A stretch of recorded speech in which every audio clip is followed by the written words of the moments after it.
Now hearable, now visible. There we go. Hey everybody. Good to see people in chat. Yay!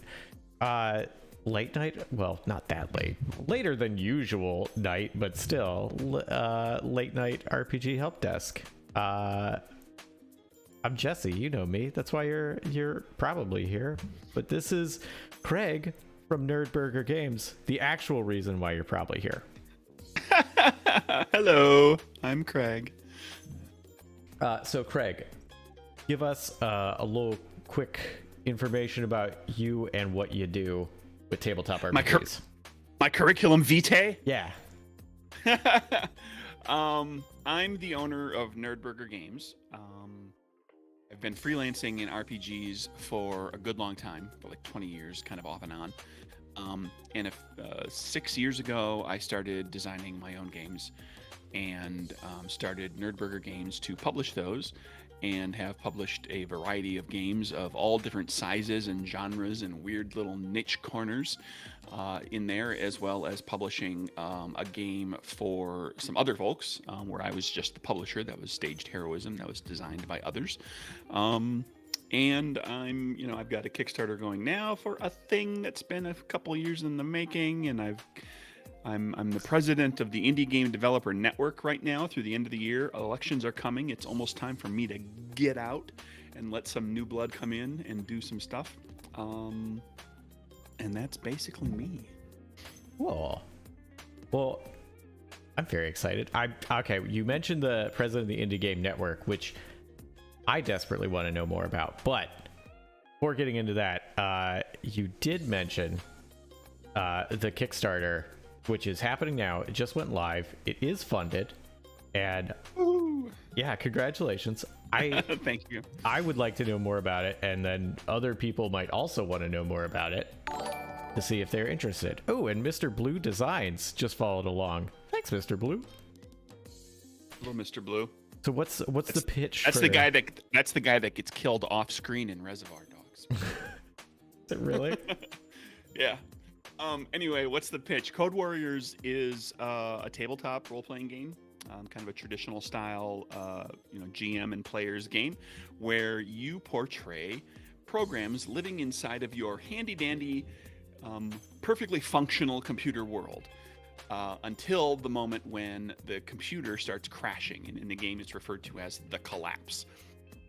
And that is essentially the apocalypse. So it's Tron meets Mad Max in essence. There's influences of a number of apocalypse kind of media, movies in particular. There's influence of a few different alternate reality and we're living in a simulation style movies and stories. But it's your computer programs and everything's falling apart, and what are you gonna do?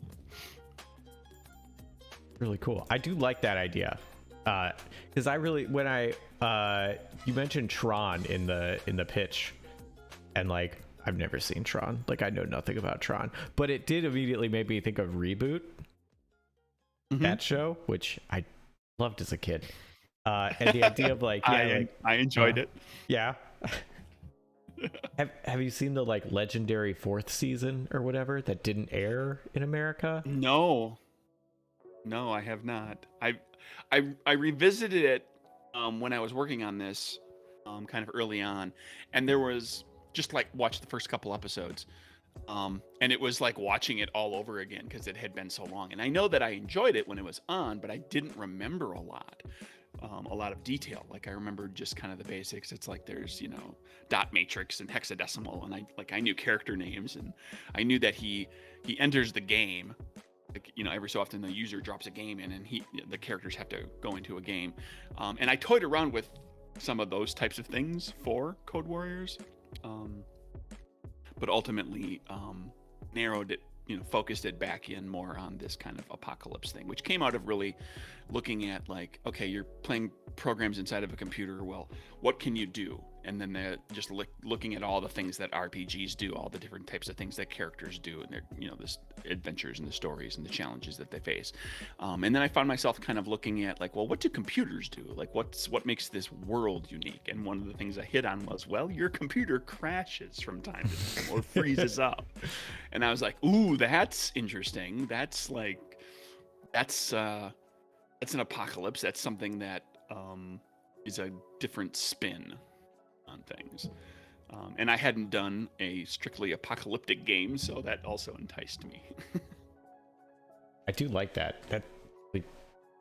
That is that sort of like meshing of things that interest me, because it is that nice overlap of some things that are familiar but presented in a different way. Like, yeah, Mad Max is cool, but I am curious what that sort of situation, what you could get into, as a non-humanoid, like as a computer program. Things like, even simple things like gravity and like, our understanding of physics are things that don't necessarily have to apply in that scenario. Is there, I'm really curious, is there things like that or other things that make like the gameplay of it unique versus like, well, you could just do that in a, Mad Max game? Well, there's, I tried to walk the line and provide some things that are kind of uniquely of this game, but then also are very recognizable and stuff that people can latch onto. Because, when I started developing the world, and I was really creating a world from the ground up, like this world inside the computer could be literally anything. And I found myself toying around with a lot of really wacky, weird ideas, and then finally kind of settled on the idea that, well, if I do anything really out there, I'm going to have to spend a lot of time constantly explaining how everything works. Mm-hmm. So better to provide a baseline of, here's programs are kind of like people, although they don't all look like people. They're not all humanoid, bipedal, that sort of thing. They have their jobs because they're programs. They live and work in this world. There are buildings, there are residences, there are entertainments. Then there's things that don't really exist. They don't require food or water. They don't have to breathe. There's no sun and moon, but there is a cycle of light and less light. As the system cycles and powers up and down, and then like there's no animals, because there's really no reason for there to be animals in this world. So if anything is moving around and living and doing stuff that's not a program in the game, it's an aberrant, which is a monster. Essentially, it's a piece of code or something in the from inside the system that's been corrupted and that is acting against normal protocols. And it's usually, it's manipulating other things or other people, or it's destroying, or it's consuming, or it's replicating itself, or it's doing some of the things that, viruses and the like will do. Classic malware stuff. And there's a lot of tongue-in-cheek, this and that. Like there's locations that are all called, like there's a location called Control. There's a place called Alt.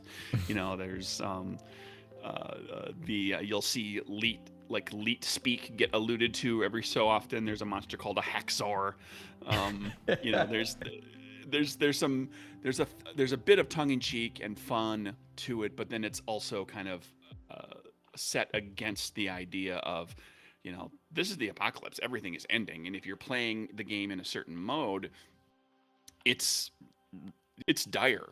Like this could be the end of all things. Not just, a whole bunch of people die out and the world changes, but it could, depending on how you approach the game, it could be everything is going to go away, like biblical style apocalypse. Like it's all going to be gone. So if you want to play that game. So when you say mode, is there like in the rule book like set kind of settings, like this is the long form apocalypse, this is the you have to do this or else setting for it? Like how does that work? Yeah, I took a page out of like video games where there's different modes you can play, and there's easy mode, hard mode, and hopeless mode. Easy mode is the collapse happens, everything kind of devolves to the level of like a Mad Max movie, and then everything's just kind of chaotic and weird, and the old structures are gone. And And then in hard mode, the apocalypse is happening. It's going to wipe everything out, but the characters can stop it. Okay. And they can arrest the collapse, cause it to stop, and then that would give them the opportunity to rebuild anew or restructure society or go back to the way it was if that's what they really want. And then in hopeless mode, if you play that game version, the apocalypse is coming, everything's going to end, and there is nothing anyone can do about it. So the story becomes a question of what do you do with the time you have? If you know that it's all going to end, like every action becomes meaningful, every interaction between your character and other characters has, like some people might argue that it means nothing. But when you only have a limited amount of time, it means everything. Like how you treat other people is incredibly important, because there's going to come a point where you're just not going to have a chance to ever make up for it. So from a morality standpoint, it's very important. I really like that idea of taking like a similar idea of having stages of it that you can interact with in different ways, and like each one having a very different vibe to it. Like playing in hopeless mode is definitely going to be a different vibe than playing in the other two modes. And even so, like with hard mode versus easy mode being like, if we fail, that's it. There's, we're going to switch to something else because it's over. I really like that. That's a thing that I feel like maybe doesn't get touched on enough, or maybe just I'm out of the circles that do that, in that idea of having something that like that sort of level of responsibility on the players, that it might not be the end of the world, but that the world as you know it won't quite go on. I find that concept that you're playing with in this like very intriguing. I think that's super cool. I'm a big fan of games that allow you to customize how the game is going to play, with actual rules or guidelines in the game. Like we all, house rule things, right? We all, play things certain ways. Like you can take a fantasy game and you can make it low magic, you can make it high magic, you can make it all sorts of things. But that requires a level of customization that you have to spend the time and figure out and put toward. Whereas, with this, I try to incorporate, like here's choices. Like you can play this game 3 times. You could play a campaign 3 times and have 3 very different experiences. And then there's also, like, just with the character stuff, there's another thing that's part of the game. This system I developed initially for a couple of games ago for Good Strong Hands, and all versions of the game of this system have it. What I refer to as the intensity dial in the game, where your characters have tracks that they check off boxes in for various reasons, and it's all based on like what happens with your trait checks, and you can lengthen and shorten those tracks to cause the game to play differently. If your skill track is longer, it will take you longer to fill all those boxes, therefore longer for your character to progress, because you have to fill all the boxes in order to advance your character. In Code Warriors, there's the overload track that fills up. If that fills up, your character gains a glitch. So you could change the overload track to be shorter so that characters are glitching like mad, or you can have the track be longer so that it takes longer for characters to actually glitch and have those problems. Man, okay, that's a thing. Okay, I'm gonna piggyback this on a question that I have listed, which is, what's a mechanic you find interesting that people don't give enough love to? And that, like, straight up is mine. Having a failure state, like having failure or failing forward or a loss of control or something like that being a part of your character, of progression, and of the storytelling. Like that it's married so well in mechanics and storytelling, where it's a part of you. That I love that. That's I think it's the apocalypse system, which I'm not the biggest fan of, but I love that experience is given when you fail a roll. It's like, I think it's that system. It's like, that's so neat. And then systems there's that have... there's variations of that, yeah. Yeah. Powered by the Apocalypse, some of them do it differently. Because there's so many that have been, and they've iterated the design and tried so many different things with it. But yeah, that's actually kind of one of my favorite rules in a game that I think is people don't think about a lot. You know, it's like, how does a character advance? Sometimes it's, you know, GM caveat, you know, the GM says, okay, at this point in the story, we'll advance everybody. Sometimes it's based on actions that you take, like, you know, D&D, you earn XP for different things. And there's actually, you know, there's a quantifiable number that you're kind of working toward, and everybody might have a different number. You know, and, you know, in Code Warriors, in the other two games, I use the same system. It's, you know, you learn from failure. There's an argument to be made that you could learn from great success as well. Like you could flip it and be like, if you're super successful, that's when you gain a point or whatever toward your and get you closer to advancement. It's just a question of how you want to abstract it for a given game. Just as long as you know, I mean, I gave thought to how it worked, and there's all sorts of weird metagamey stuff that we don't necessarily need to dive into, but I thought about quite a bit when I was designing this, because it always becomes a question of, when you have a point buy system, what happens if you spend all the points, like you spend all your advancement into raising your traits, to make your traits as high as possible, as quickly as possible. Well, what does that do? Is that good? Well, it's good because, like in Code Warriors, it's good because it'll help you succeed at the things you're trying to do more. But you're going to fail less, so you're not going to fill up your advancement track as quickly. So your advancement will slow. There'll be like a curve, and it'll slow out. And also, if you're constantly succeeding, you're also constantly super succeeding, with multiple successes on your from your dice pool, and that's what fills up your overload track, which glitches you out faster, because when your character does something really, really well, they draw all this power from the system, and the system is corrupt and falling apart. So and you're linked to it, so you're suffering from that as well, and that's what's overloading you. Ooh, I like that idea of having a cost at doing things too well. I think that's really cool. I've had the occasional playtester remark that the way they phrased it was, so you're punishing me for succeeding? And that is one way to look at it. Another way to look at it is, I'm giving you a really interesting character thing. I'm creating an interesting wrinkle to the story, because you're getting the success. You're getting the immediate, like, you do the thing, you do it really well, you gain the bonus, you do more damage, you climb faster, whatever it is, right? But then there's also something else that kind of, and it just slowly comes at you. Like you're filling check boxes. It doesn't matter until you hit that last one.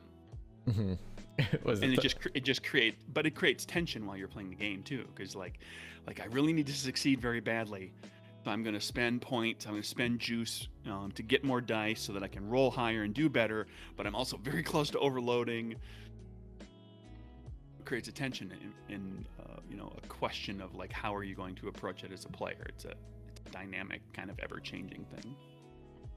Like that, because I like, you know, when things you do have an impact on your character, both on on a personal story level, but also like on your character sheet, that it mattered to the game itself, not just to you personally.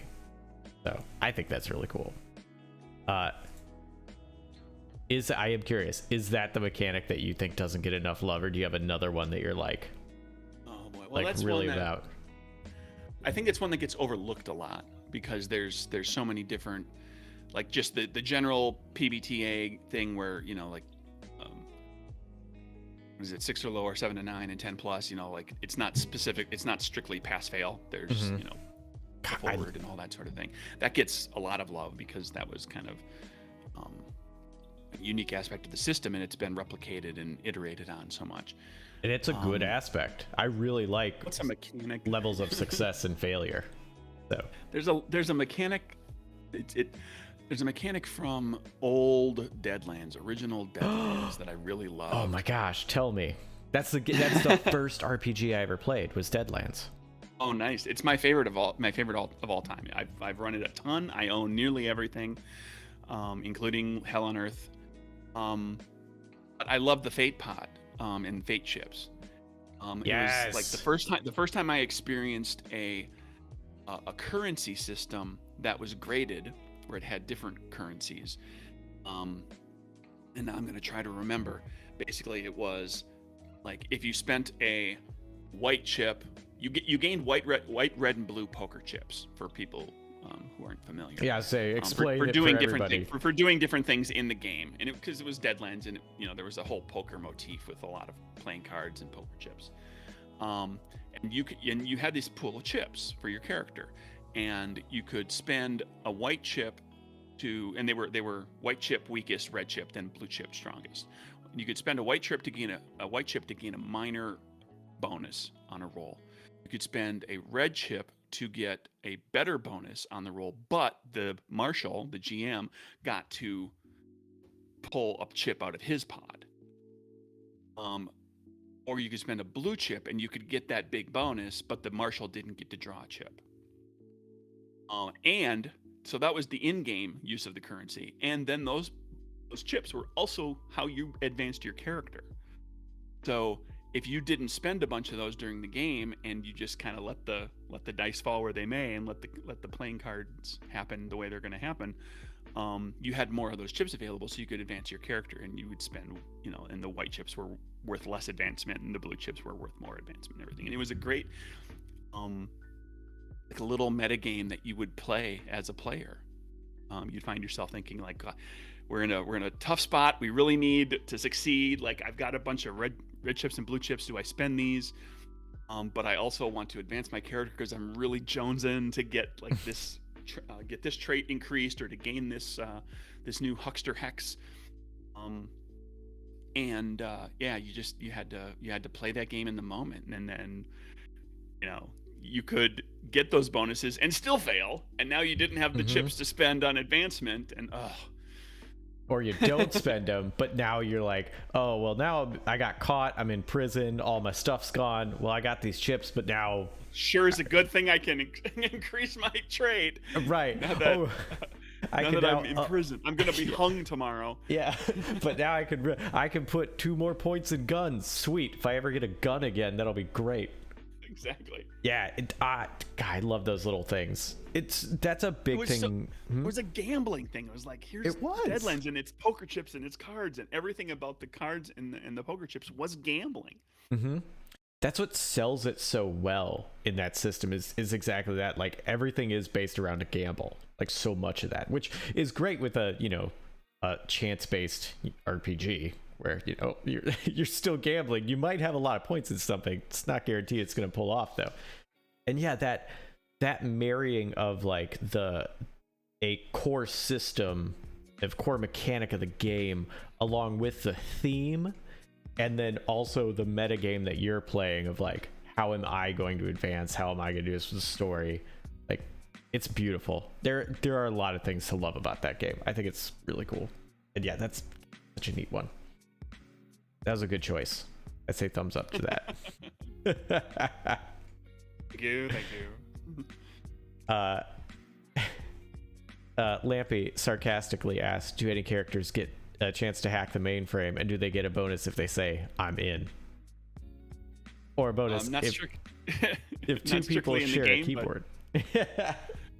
Sure. I mean, there's hacking in the game. There's, characters might have to get into systems, particularly if, because of the collapse, like not everything is operating the way it should. So even if your character normally had access to certain things, like you may not right now because the collapse is messing everything up. So you have to find other routes in, find back doors, hack through, clear out corrupted data and code and figure out different ways to get into and get the information that you need. Cool.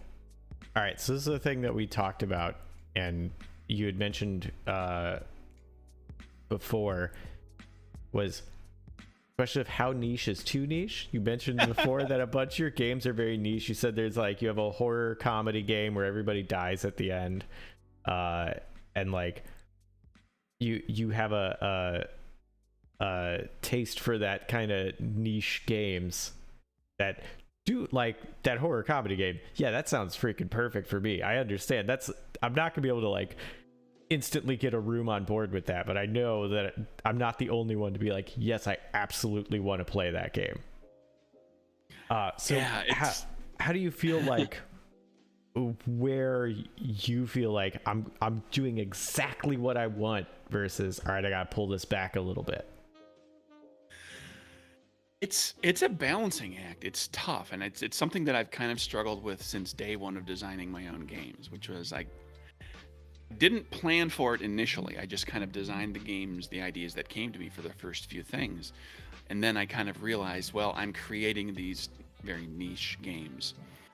And I'm enjoying doing that. I don't have like a broad kind of high magic fantasy swords and sorcery game. I don't have any interest. Nothing's in my head for an idea to do like a space opera game or to do a modern day supers game.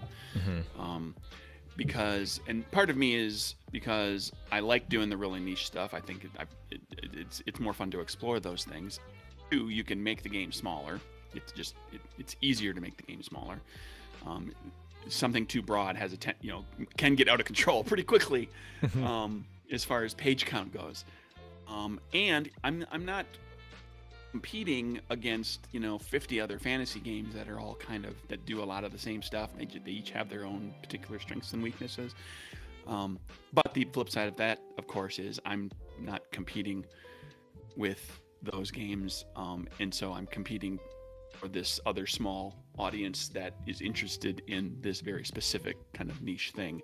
Like, oh, here's Capers, which is a game about 1920s gangsters with superpowers. Okay, a lot of supers fans out there, but are they specifically interested in playing gangsters in the 20s who have superpowers? And it becomes this balancing act of people will respond to the niche. Now, I've been wrong on occasion. I've made little zine games that I thought would do very, very well, and I got 150 backers, and I was like, okay, I guess there's 150 people that want to play that game with me. Or that found it, at that time on Kickstarter. And the people will buy it later. But then I had another zine game that, did 4 or 5 times that amount. Because it was just the right game at the right time. I mean, sometimes you don't know. I created a game called Low Stakes that it's basically what we do in the shadows as a role-playing game. It's a zine style thing. It's like 30-something pages long. And I launched it during Zine Quest last year. Zine Quest last year in February was gigantic. It was like, if you remember back to the day. Oh, yeah. People were talking about Zine Quest stuff all the time. Everybody was talking about how they were blowing $100, $200 into zines. And that one did really well. And then all of the other zines that I've done have done like half that or less.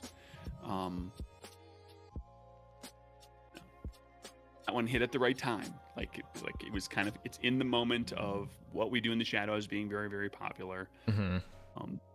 We were, everybody knew that there was another season coming. Everybody was talking about the previous season, all that sort of thing. Yeah, you never know. That's some sweet synergy right there. Also, I love what we do in the shadows. So it's a fun show. Low Stakes sounds like a great game. Deebs asked, what's the horror comedy game? What's the name of that one?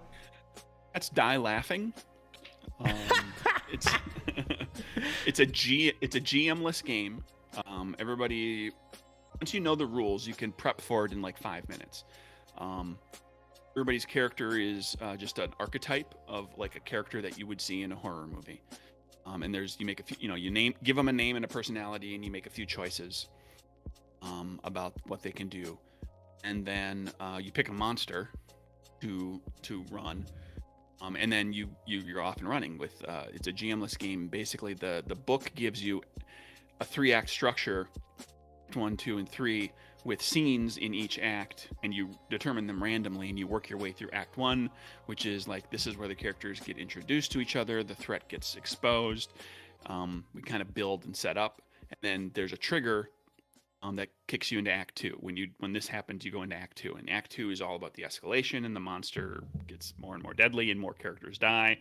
And then there's a trigger into Act 3, and that's when everything breaks loose, and it wipes out all but one of the characters, or maybe all of the characters. And it plays in just like a couple hours. Six players can play the game in 2 hours. I like that. That's a thing. Go ahead. And my favorite part of the game, because this is why I made the game, was when your character is gone, you become a producer. Because what I didn't set it up quite right. What you're doing is you're actually creating a horror comedy movie. And so when your character's gone, you become a producer on the movie, and you get points and ways to manipulate the story. So you still have things to do up to right to the end of the story. That was actually where the game idea came from. Was what I wanted, a horror game where your character can get killed, and you still have something to do that doesn't involve just making another character. Yeah. Oh my gosh. This sounds delightful. I put the link in chat to it. Pulled it up on your website, put the link in chat. I love the idea. That's a thing that I love freaking 10-month long campaigns. Like, they're great. But it's hard to find a really satisfying, like, 1 to 2 hour, I guess, like, party RPG. Like, where, the rules are simple, you can get introduced to it, started playing, and you can do it, within like the span of, a game night or a couple hours. So this sounds like I absolutely need to check it out. I know that Bakes and Die Laughing both, for sure, have seen a fair amount of, like, I know people have come to me and said, I used this game to get people into RPGs, or I played this game with people who don't play RPGs, and they had a good time with it, because it's built around, it's built around tropes that types of movies that In the case of Low Stakes, it's built around a show and kind of a sensibility of the show with the confessional and all that sort of thing. And the game replicates that. You can have confessionals and admit to things and gain bonuses. That's really cool. I like that a lot. Both of those sound really neat. Lampy also had a question. I think for Code Warriors. So, did you talk to developers to get any info to ground some of the concepts and how codes and programs work? Oh, that was a balancing. That was tough, because I was like, this could get super technical and have all sorts of in-jokes. And it'll be here's the thing. I first looked at it like, well, how technical do I want to get? First of all, I don't know all that stuff, so I need to get that information from people, or I need to hire freelancers that can help do that. And I did that to an extent, and we'll get to that in a moment. But I came to the realization that getting too in-jokey, which would be great for a certain segment of the game playing public, would do one of two things to the people who don't know. It would confuse them, or it would anger them. Those are two different responses, and neither one of them is good. Yeah. So I thought I'll provide enough. You kind of get the sense that, okay, there was some thought put into this. We've got some things happening. You'll see the connective tissue between how a computer actually functions, and how different locations and their functions, and what they do in the game world. So what I ended up doing was had a freelancer who wrote a good more than half of the world locations, who has a background in IT. And I basically put together a list of, these are the locations that I think we could have. He and I brainstormed, we came up with some more. I wrote a couple that I had an idea for to use as a guideline. Like, okay, this is kind of how we're going to structure them. And then I said, okay, now I'm going to write these other 3 or 4, and you're going to write all the rest. And I just let him go. And so you like in those locales, you'll find, if you know computers inside and out, you'll see like hints to that. But it's going to be like Easter egg style jokes rather than like blatant, literal, like actual written down information that's going to just make people go, huh? Or make some people go, what the hell is this? Yeah. Or feel like, oh, ha ha, you get it and I don't, and they get resentful or whatever. Who knows? And so what it ends up being is I took the tack of what was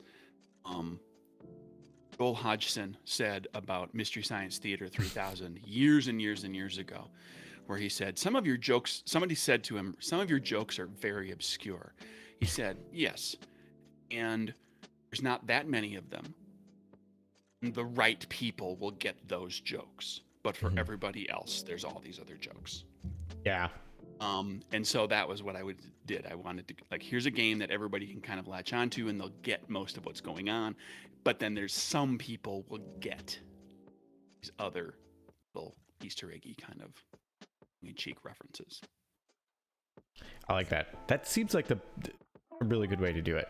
Like, as much as I enjoy, tongue-in-cheek humor and stuff like that, it does become very apparent when you have, oh, this isn't for me. Like, I've missed too many things that it's spent a lot of time on, and I know it wants me to know this and I don't, and that's not a great feeling.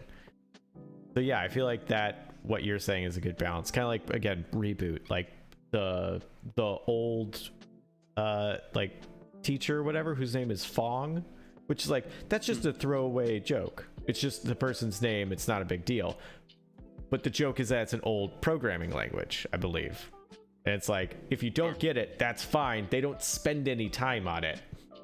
But if you do get it, awesome. You just got an extra joke out of it. Well, it's one of those things that you'll see people talk. If you got a group of people talking about the game together, they'll be talking about this, and everybody will be like, yeah, and that's cool, and that's fun, and da-da-da-da. And then somebody will mention one thing, and two of those people in the group will kind of give each other a look. Yeah. They'll be like, yeah. You see what I see. I've definitely been there in our situations. We do that all the time. We as human beings do that all the time. Oh, yeah. There's plenty of times I am hanging around with a group of people and like somebody makes some reference.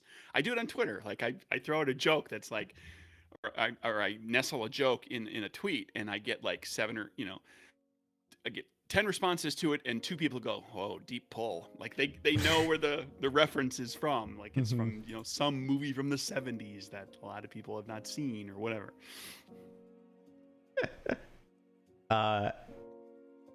Cool. Lampy with a follow-up asking if it was more about to avoid the far-flung hack the matrix or 2 people using the same keyboard kind of tropes. But I am curious, is there room for that? Because as someone who likes to do really dumb things in RPGs, can I get 2 people to basically use the same keyboard and get a bonus? Can I build that into a character? There's rules in the game for helping other people. There's like, if you were doing something, Jesse, and are going to make a trait check, I could elect to help you, and my effort will be by spending a juice that you then get to convert into an extra die. Normally you spend juice. One of the ways you can spend juice is to give yourself an extra die on a trait check. And so like I'll spend juice. I'm there helping you. I'm doing this or that, help, like aiding you. If you want to say, for the purposes of the narrative, that's the 2 of you actually both clicking away at the same keyboard at the same time, which is something that no self-respecting hacker would ever let happen. And yeah, you can do that. I don't know what you're talking about. There are rules for aiding each other. It's just like if 2 pianists play at the same piano just on 2 different sides. It just takes practice, but then they can do 4 hands worth of piano. It's the same thing. Sure, except that a computer keyboard doesn't have octaves. It only has 1 Q key. Yeah, and that's whoever's on the left side, that's their responsibility. Sure. It's so stupid, but I freaking love that. Just the double hands. I have a big problem with how typing on keyboards or typewriters is presented in television and movies in general, because it is 98% of the time absolutely terrible. Just clickety, clickety, clickety, Yeah. clickety, clickety. It's like, that doesn't look like you're typing anything. I should be able to tell, like, you're actually only hitting one key at a time and you're alternating a lot because the QWERTY keyboard is set up to be able to do a lot of alternating. Like, I do that exactly. It doesn't bother me with keyboards. I don't know why, but it gets me with game controllers. I'll see people using a game controller in a show, and it is so clearly obvious that they're not playing because, like, I have a controller right here. They'll be doing this, like, and they're doing both of the joysticks like crazy, and they're not hitting any buttons. yeah, it's like, What you're okay. doing is you're moving and looking, you're moving and looking, you're moving and looking. Yeah, like, You're not actually firing or doing anything with your equipment, or and doing it this fast, like, yeah. you're moving like this. You're not even moving away from a spot. You're just kind of going back and forth at different angles.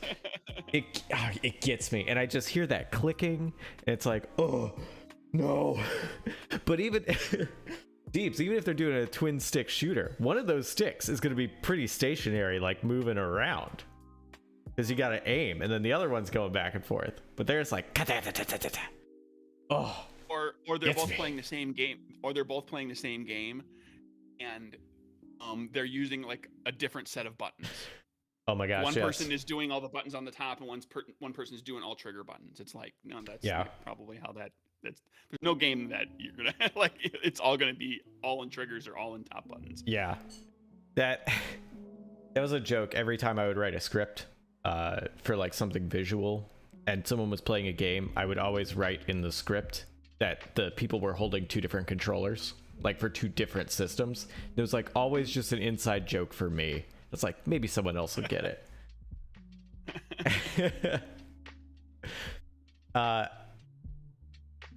So we were talking about niche stuff, and you were talking about some things, you know, selling better than others, which big mood definitely happens.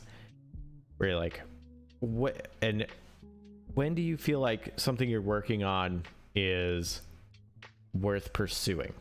Like, this is an idea that people will really like, and I want to do more with it. And on top of that, when do you draw a line of like, I want to do this, I want this game to be made, but I know it's just for me and 6 other people, so I can only dedicate, like, you know, a week's worth of time to it versus I'm going to take 2 years to develop this? It's a tough, at least for me, like, you know, keep in mind, this is all coming from the experience of someone who does this on the side.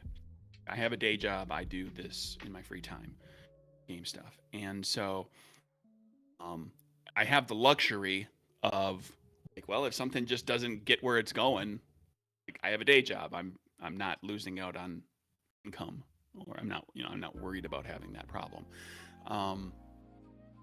So my experience has been that, at least for me, usually, if it's obviously going to be a small game, I don't get worried about it. If it's like a little zine thing, it's like, I can put that out. I can get artwork and editing and everything, you know, covered for relatively little money. I'm sure I can make the money back somehow. And even if I can't, even if the Kickstarter doesn't quite do so well or whatever, it's like, it's not a huge hit. I can foot getting the thing made. But with the bigger projects, usually comes about, there's like a moment of epiphany. And sometimes it's my own personal moment of epiphany, and sometimes it's tied specifically to other players playing the game. Like if I'm playtesting the game, or they're reporting back to me with playtest.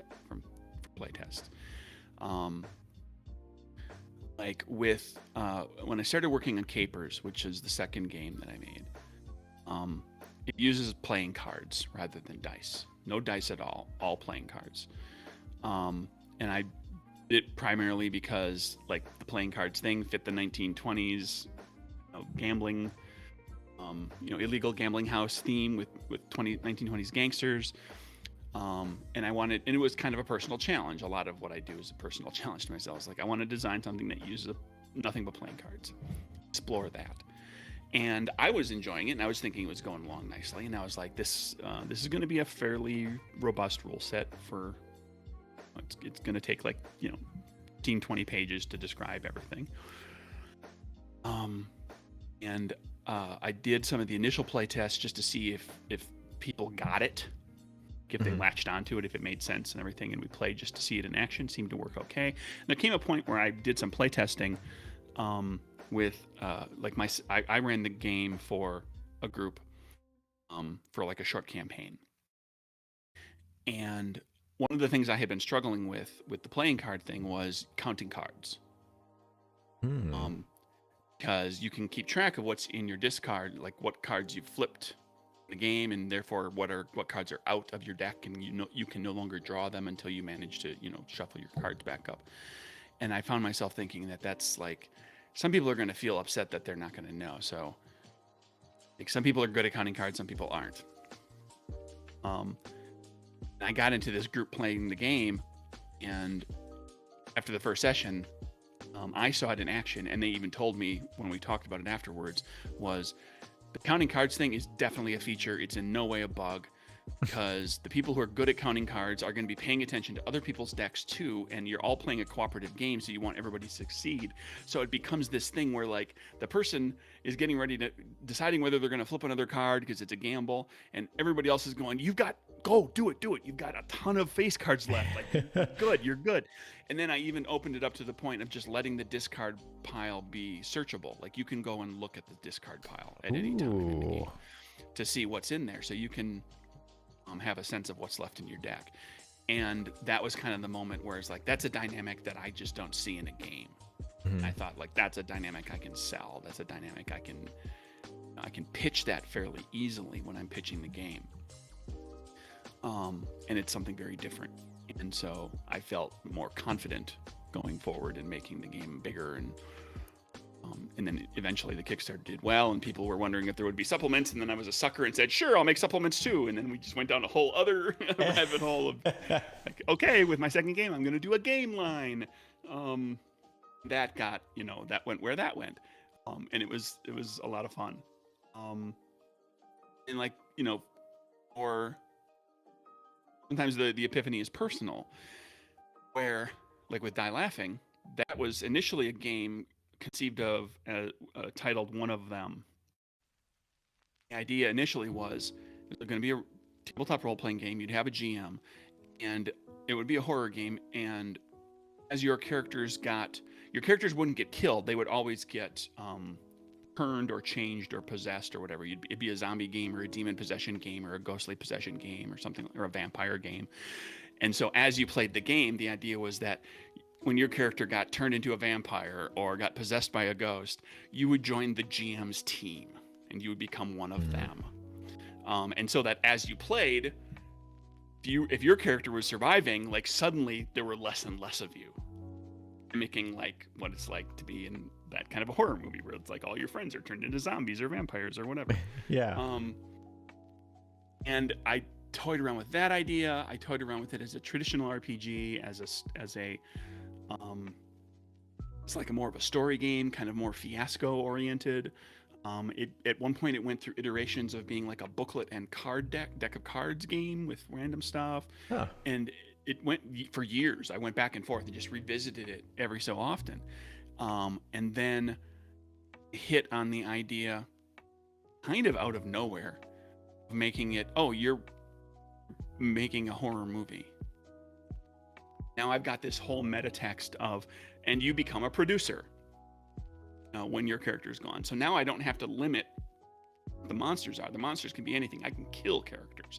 Your character gets killed by the giant rabid rabbit. You can become a producer, and there's even alternate rules for other roles as well. And that, like, everything fell into place. Like when that hit, like, I wrote the rest of the game in like 2 weeks. Like, I rewrote what I had and I wrote the game in like 2 weeks, or enough of it to play test at that level. And that I realized, okay, this can be a bigger game. This can be, can do 80 or 100 pages, because most of it's going to be options of like, here's a whole bunch of archetypes of characters to play. Here's a whole bunch of different monsters to play. The rule set is fairly straightforward. The rules only do 2 things, really. And then there's the story structure. That's part of the game. So there have been times when I thought like, oh, this is just not going anywhere, and I'm not sure that I don't have the confidence in things, and then something happens that I'm like, oh, there it is. Kind of let it simmer for a while. This can appeal to more people. Mm-hmm. I was initially thinking because of this thing that we can add to the game. That's cool. What are your thoughts of like how complicated to make a game, or how many pages to use for rule sets? What's like your general temperature on that? It's like, that's something that I don't know. I really want to dig into. Probably not going to dig into as fully today as I could, but like, I'm curious about that because I'll see things that I'm like, this rule book is far too big. Like, there's no reason for this to be that big. And there are things where it's like, this could expand more. Usually it's the other way around, but like, how do you figure out like kind of the total number of pages or total word count, or what's your metric and what's your justification for it's going to be this big? It is usually a matter of what I want the play experience to be like. That comes on a couple of different levels. It's a question of, what do I want the in-game telling a story game experience to be? Mm-hmm. What the characters are going to do, how complicated is going to get, how long combats, how complex combats or other complicated scenes might be. But then also, like, what do I want the player experience with the product, with the game and the game as a product to be? If I want to provide a game that is something that people are going to absorb everything about the game, like you write a game that's got lots of rules, crunchy rules, lots of options, lists of equipment, lists of spells, lists of superpowers, lists of cyberware, whatever, with all sorts of unique, interesting things and choices that mean something. Like if you choose this piece of cyberware over that piece of cyberware, it actually means something. Mm-hmm. That makes for a very complex game. It makes for a game that's going to run a little slower. Is it okay? Do I feel like this game is okay running a little slower? And not always. Some players, you get a group of players that like they know everything inside and out. They're not worried about how it's going to slow down the game. But all you need is like 1 or 2 people at the table that really kind of need to be constantly referencing things. What does that slow down? Nothing wrong. Yeah, happens, but it will slow the game down, and everybody just needs to be aware of that. And the more of that stuff you put in there, the more you run the risk of the game doing that. And then the player experience outside of like, you want this to be a game, like if it's a game with a lot of rules and a lot of choices, then it becomes a game where you game the system. You want that to be aspect of the game, for the players are going to have what we like to refer to in the Twitterverse as system mastery. Is system mastery important? Or is the idea that they can buy a game at a convention or read the rules at lunch and play in the afternoon more important to you? Yeah. And so, with certain types of games, like Capers is probably as complex as I'm ever going to get with a game. It's a point-buy system. You've got a lot of powers to choose from. Every supplement adds more possibilities for powers and different character options. And you've got equipment lists and things. And it's a traditional game in that the GM has NPCs with stat blocks and stuff, so the GM is flipping cards and the players are flipping cards. But I tried to keep it so that like you could run a combat in a half an hour if everybody kind of knows the system well. Because that's probably as complex as I want to ever get. Because also I'm one person and I don't have the time and the energy and I don't want to put the effort into okay, now I've designed all this stuff. Now I got to go back through it, and I got to take a look at every piece of equipment and every power and every spell and every this and every that, and see how they interact with each other, and try to figure out, okay, where is it magnificently broken, and what do I need to do to tweak to make it not broken, and that becomes guiding principle as well. But if you like Die Laughing, you could literally buy it, read the rules over a short lunch, and and communicate them to other people, and then create characters in 5 minutes and play. Papers, it's a bigger game, bigger book, more pages. Expectation is more time learning the game. The expectation is sessions will be longer in order to get through a fair amount of story in a game session. And the expectation is that, you could have spots where it slows down. But where it slows down, because it slows down at the points where people are making meaningful choices. So that becomes a little more forgivable. I don't mind if a game slows down if it's because a person's deciding, I've got 2 abilities that I can only use once today. Do I want to do? If they need to take a minute to look at the text for each one and figure out what they want to use, I'm okay with that, because it's a meaningful choice they're making. If it slows down just because you've got a billion modifiers, it starts to hurt more. Yeah. You're trying to figure, I got 7 different numbers I need to add up and then roll the die. Yeah.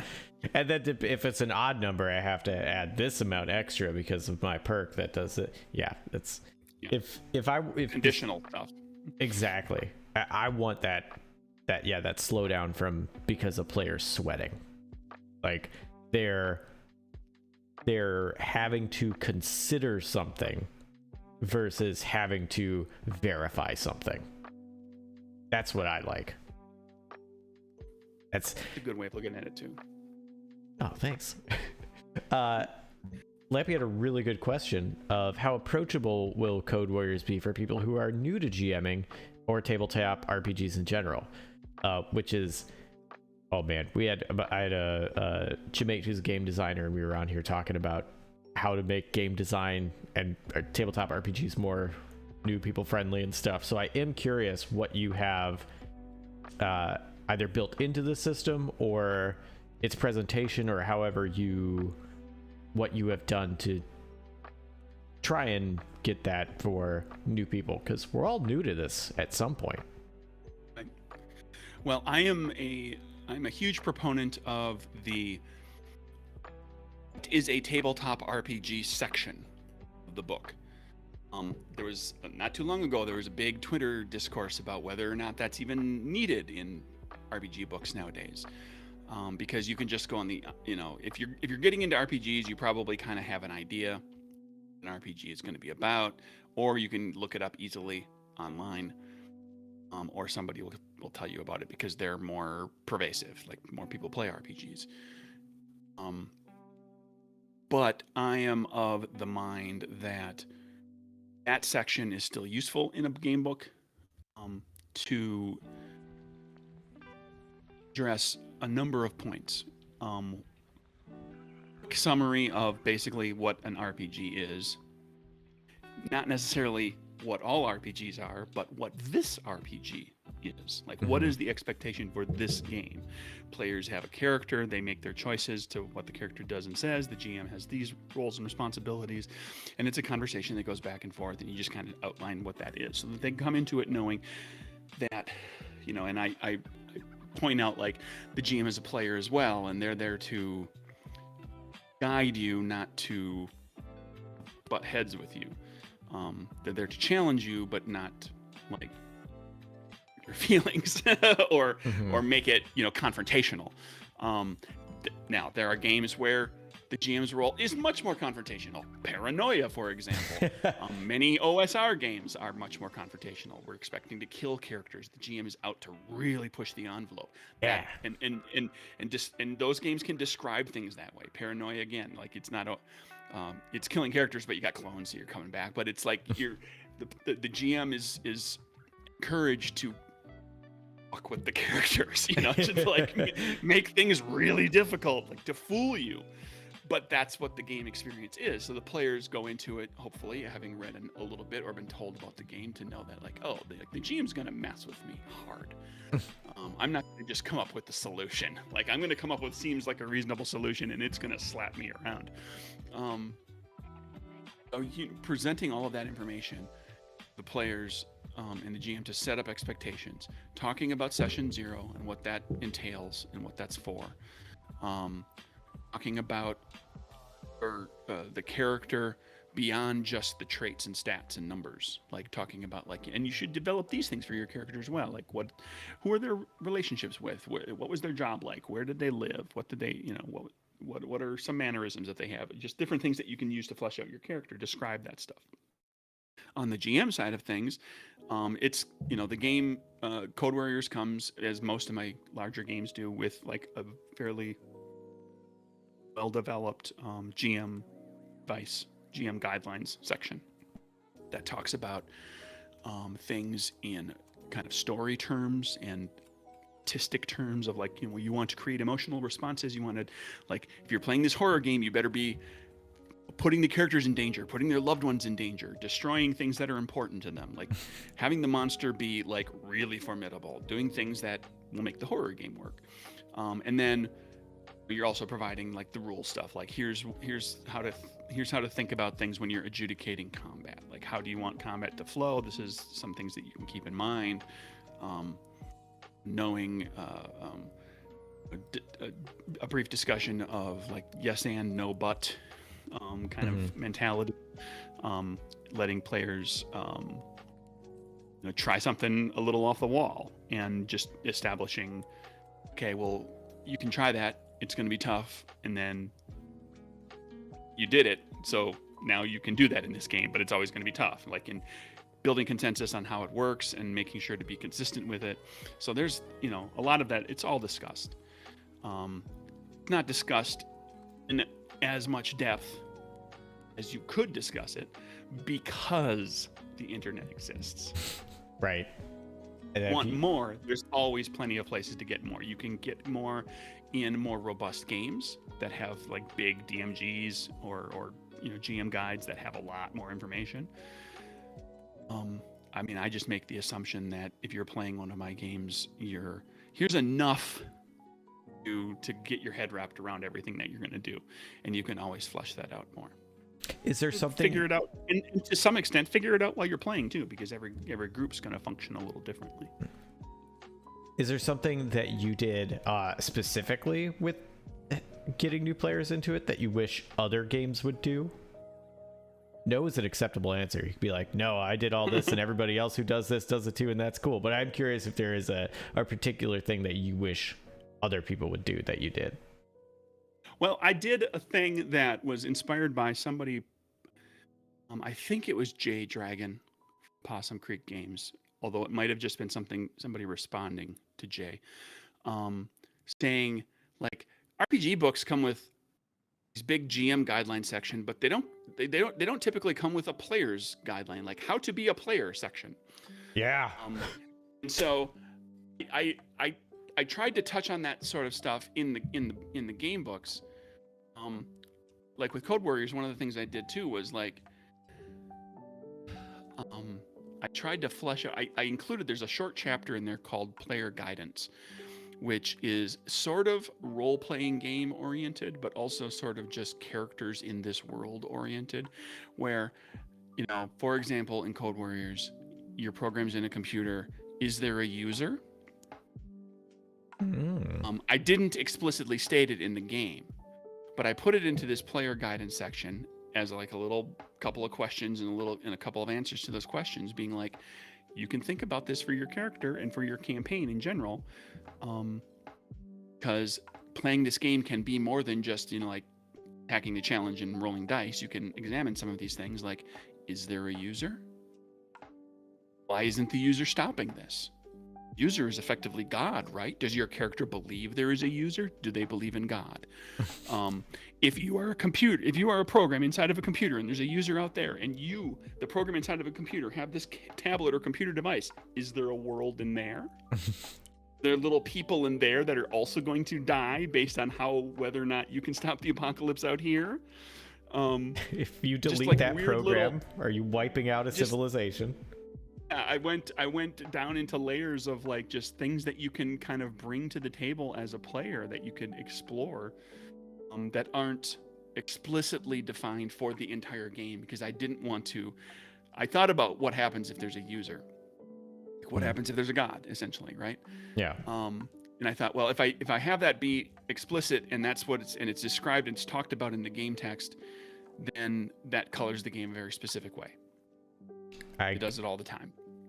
I gotta say, I'll make it instead. I'll make it optional. You can explore that if you want to. It's cool. You definitely did make me immediately think of a character that I would run in this, where it's like some sort of like religious program that like directly sort of like, you know, like divine caster sort of thing, but that it's a security program, and when it wants to do something, it just throws a pop-up on screen being like, such and such allowed to access program, and the person will be like, yeah, I guess so, click, and it's like, God has given me the power to do this. Right, and that you could narratively lay that up as like, unbeknownst to all these other programs, there's a user out there that is furiously trying to stop this computer from crashing and trying to back up their data or do something. And your character is gaining, quote unquote, their power by accessing permission. Yeah. To things that you normally wouldn't have permission to do. I like that. Thank you. That's like that would be such a fun character to run. I had a follow-up for something you mentioned. And you were mentioning the different, we mentioned this earlier with the hard, easy, and hopeless mode, and you were mentioning with like setting up player and game master expectations. How do you deal with like getting everybody at a table, especially in whether it's your table and you're the one running it, or you have a game and you want people to have a specific vibe when they're playing? How do you build that into the game? And how do you, I guess, follow-up question, how do you do that when you're the one running it? Because those are two different things. You have control over it somewhat when you're running it versus if you put it on paper, but we misinterpreted, someone can ignore it. Like there's a lot more variability. When GMing, and I think it probably comes out as, if you're being a proactive player as well, is if you're looking for a certain vibe in the game, is to discuss that, get everybody's buy-in. We're going to play, like, we'll use an easy example, D&D, because D&D can be played a lot of different ways. System doesn't necessitate that you play all good-hearted characters. It doesn't necessitate that you play evil characters. You can play high magic, you can play low magic, you can tweak things all around. But have a vibe and be like, okay, we're all going into this knowing that this is going to be a low magic game. It's going to be political heavy. It's going to be a lot of role play, a lot of social stuff. Every so often there's going to be a combat. You're usually going to be outmatched in the combat, so it's going to be deadly. So be careful how quickly and easily you get into fights. By all means, do it when it's necessary, but understand that you're not just going to cakewalk all over every one of your fights, and you're not going to get access to magic items that is going to turn it into a cakewalk. So they know kind of what they can expect from the game. Like every game, I refer to the intensity dial in my game just because it's built into the mechanics, but nearly every game can have some sort of intensity dials built into it. You can ramp up this or ramp down that. Getting the vibe right and incorporating it into the game design is tough. Why I asked it? I'm actually just looking for hints. It's right. Well, and what it comes down to is like the first thing to keep in mind, anybody who's going to be designing something, or if you just know people who are designing stuff, you can tell them this. Craig Campbell, the game designer, says that you can't account for every player's perception of what you write. You can't account for whether they're going to get it, whether they're going to want to get it. You can just communicate it as best you can and hope that most of them get it and that enough of them find it worthwhile to play that vibe, to play that game that way. As an example, in Die Laughing, I use this as an example because, like I said before, it has 2 game mechanics in the whole game. And the primary one is you play out a scene. Every character that's in the scene, you play the scene out. You role play it out. And then when you get near where that scene is feels like it's wrapping up, everybody makes a trait check. You've got 4 traits, and you're rolling. You have a pool of d6s. Everybody starts with a pool of 6 d6. You roll all those dice, so your chances of success are high when you've got more dice to roll. If you succeed at let me phrase it this way: if you fail at your trait check, things go poorly for you in that scene, and you wrap the scene out by describing how things turn poorly for your character, and you lose 1 of your dice. Now, the dice are a countdown to your character's death. When you run out of dice, your character dies, and you narrate that death, the monster, to a traitor or whatever. If you succeed at that check, describe how everything goes well for your character, how everything turns out okay, and then you take away a die from somebody else at the table. No. So this creates a vibe of you can all gang up on somebody if you want to, or you can have people that trade dice drops back and forth to see who's going to go first, and it creates a mildly confrontational player dynamic that is built into the vibe of the game. Now, whether people play that way is up to them. I've played at tables where everybody kept it very equitable. Whoever had the most dice, that's who I took the die away from. Everybody played like that. So what you ended up with was a game where everybody's dice pools went down at the same time, and then a whole bunch of people died really fast at the end.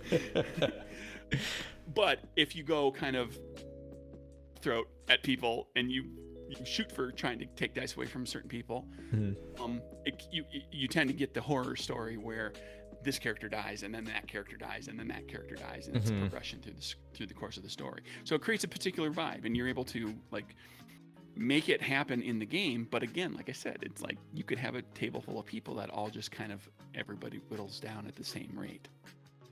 You can't control that. Can you take someone's last die? When it gets to the last die, it's interesting. What happens is if you drop. Actually, I oversimplified a little bit when I said when you drop to no dice, you die, because actually what happens is when you drop to 1 die, once you only have 1 die, your chances of succeeding at something are really slim, and it's you might as well have no dice, right? The next time you have to make a check, you're going to blow it probably.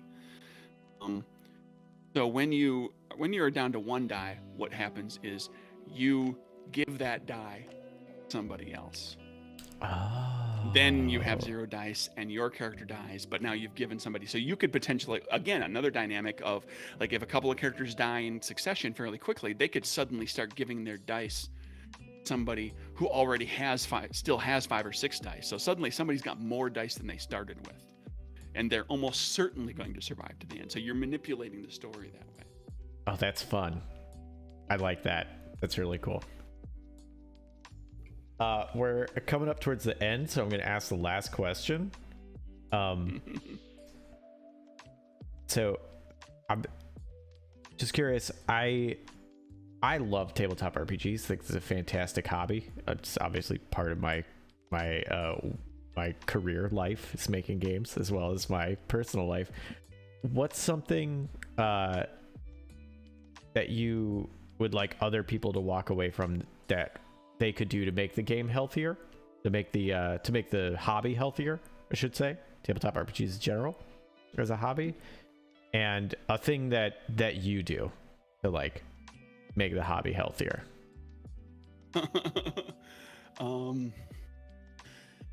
Well, I think one of the things that will make the hobby healthier in general is being as welcoming as possible to the people who genuinely want to become part of the hobby, contribute to it, be good people, be helpful and fun and enjoyable, and play games and reciprocate that goodwill toward everybody. And that means in all roles. It means somebody wants to try GMing for the first time, encourage them. If somebody is a member of a marginalized group that has a more difficult time gaining access to certain resources or mentorships or help in whatever it takes, or is personally a person that deals with that is in poverty or dealing with some financial hardship or whatever the case may be, is to find ways to help encourage them and make and support getting designers and GMs and artists and editors and graphic designers and everybody from a wider variety of walks of life, because they will bring other points of view to this to the community. They will bring games that are centered on things that you may never have thought of. And certainly, speaking as a straight white guy, I see, I'm constantly amazed at the types of games that are coming out that are being helmed by people of color and LGBTQ folks and people with disabilities and so on. Whereas, I got my start in gaming with, damn near everything was written by white dudes, and it was very much a white dude hobby. Mm-hmm. And it took time before, or at least I perceived it that way very much early on. And it took time before I realized, or before the hobby became more diversified and got more of everything and everyone in there.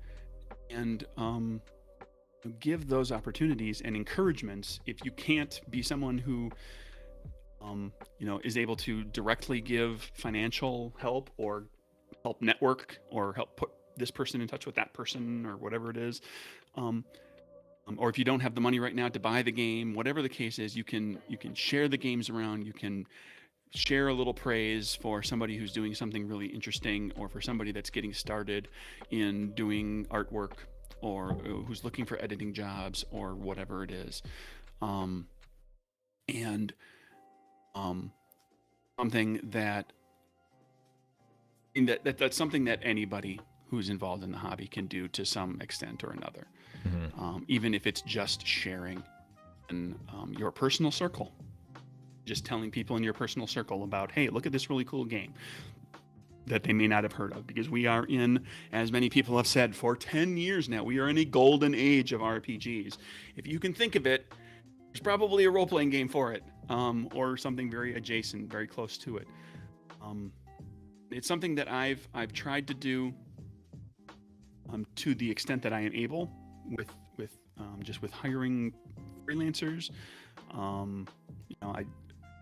The most recent example is I have an artist working for me on a project upcoming that she has done some work in RPG artwork, but she's getting the whole book. It's a supplement. It's not a huge book, but it's like 15 pieces of art, including the cover. Nice. I took an opportunity. I was looking through a lot of different artists. That was one of the factors that played into deciding to go with her, which was this is gonna be hopefully a way to jumpstart somebody into doing more artwork. And I did that sort of with Capers, like Beth Varney, who did all of the artwork in all of the Capers books, as well as Die Laughing, as well as my little Muppet game. Every so often I see she's got artwork in Apocalypse Keys, which is also on Kickstarter right now. And I Twitter DM'd her, was like, you did work on Apocalypse Keys? And it's great, awesome. Because she got kind of started with RPG stuff, working on stuff for me, and then she's worked on a few different things now, including multiple Evil Hat projects, which is awesome. Awesome, yeah. Evil Hat's got good stuff too. And So I try to do that sort of stuff, and I've also I've been a member of the Indie Game Developer Network for 5 years or so. I was the secretary for 2 years. I'm the president right now, through the end of the year. And one of the things that we do every year, right around this time, is so here we're segueing into a plug for something else for you. Oh to yes, spend do your it. money Perfect. on, or to share stuff around, share links, tell people about it.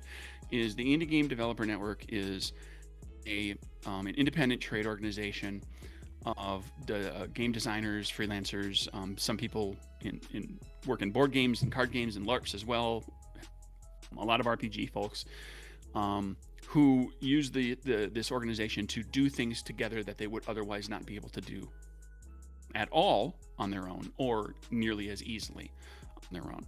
So there's a lot of mentorship and networking back and forth. There's a lot of building skill sets with each other.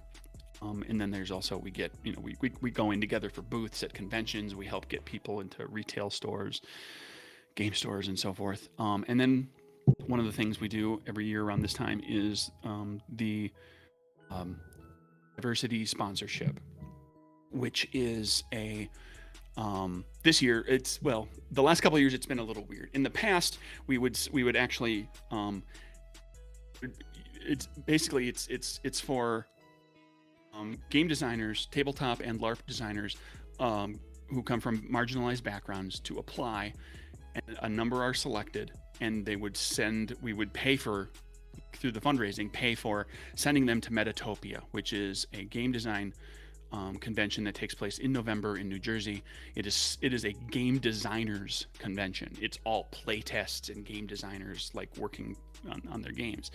COVID, of course, has put a big old damper on that for the last few years. So there's online stuff that Metatopia is doing, but we're also what we did last year and now this year is, rather than having to cover expenses for sending people to Metatopia, because there is no physical Metatopia to go to, we're just going to give everybody cash. Hey, designer, you know what you need the money for. You know where you can spend this to help you get your game made. And so the fundraising is through a GoFundMe that's running until the end of October.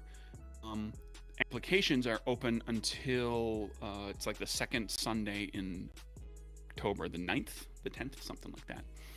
And then we'll start the selection process.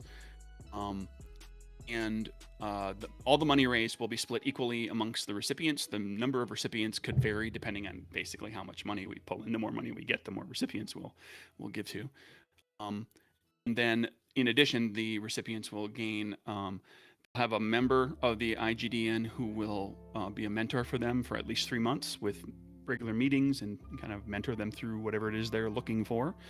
They'll have the opportunity to have some one-on-one sit-downs with some industry professionals to talk about very specific things that those pros are particularly good at or known for, accomplished, and help organize playtesting for them and a number of other things.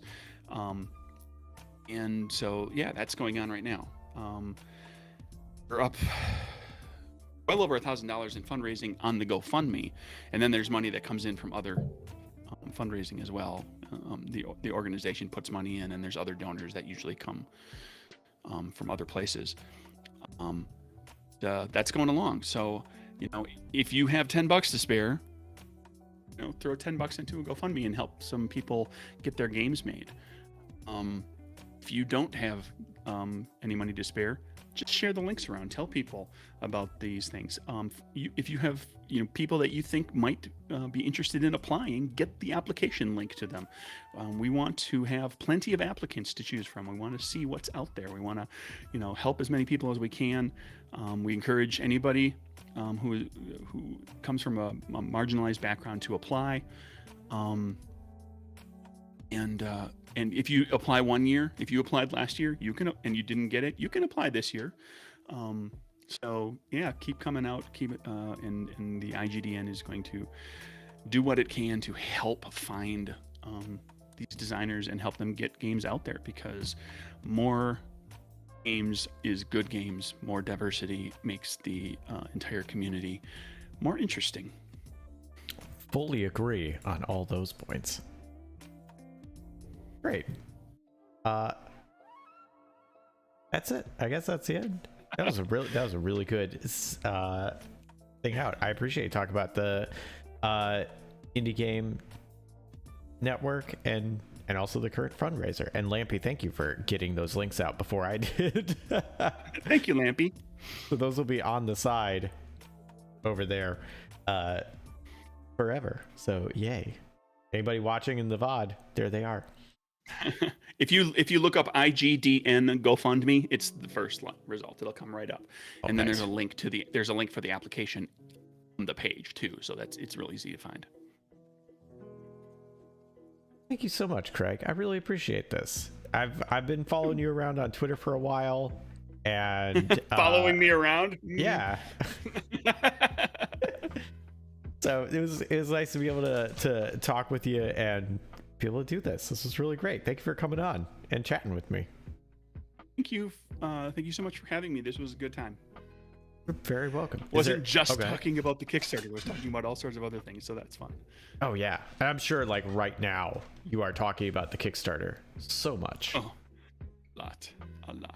It's so hopefully I could give you a little bit of some other topics that you could really sink your teeth into and enjoy, and enough time to kind of remind people about the Kickstarter as well. But yeah, when you're running a Kickstarter, it pretty much eats your life. And any like relief from that for a moment, it's like, oh yeah, other things.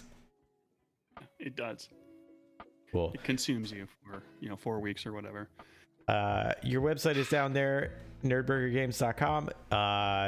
You are Craig Nerdburger on Twitter, I do believe.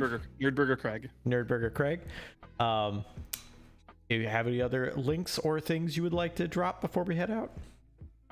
The games are all over on DriveThruRPG, but if you're looking to buy any of the other games in PDF form, go to Code Warriors first and see if that's something you would dig, because every single one of my games as a PDF is available as an add-on, and they're cheaper than what you'll get at DriveThruRPG. So, and those will go toward helping, to get the Warriors made too. So. Ooh. Nice. All right, I'm gonna drop that link one more time for everybody interested. Cool. All right, well that's it. Thank you so much, Craig. I really appreciate it, and thank you everybody for showing up. It was nice to see people here. I know this is like freaking like 5 to 7 hours after when I normally do it. I already did one earlier today. It was really fun. We got to world building. It's my fault.